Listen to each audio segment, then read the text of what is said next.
সবাই দেখছে যে রাজা উলঙ্গ, তবুও সবাই হাততালি দিচ্ছে। সবাই চেঁচিয়ে বলছে, সাবাস সাবাস। কারোর মনে সংস্কার, কারো ভয়, কেউ বা নিজের বুদ্ধি অন্য মানুষের কাছে বন্ধক দিয়েছে।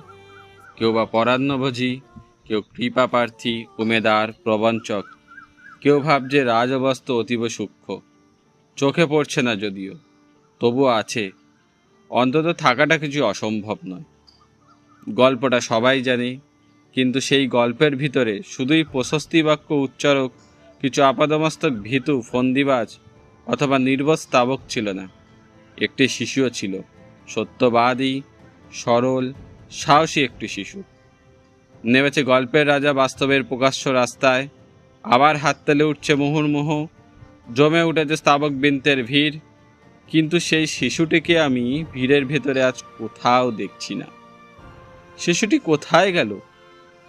কেউ কি কোথাও তাকে কোনো পাহাড়ের গোপন গুহায় লুকিয়ে রেখেছে?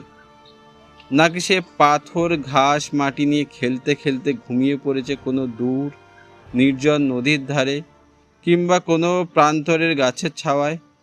যাও, তাকে যেমন করেই হোক খুঁজে আনো। সে এসে একবার এই উলঙ্গ রাজার সামনে নির্ভয়ে দাঁড়াক।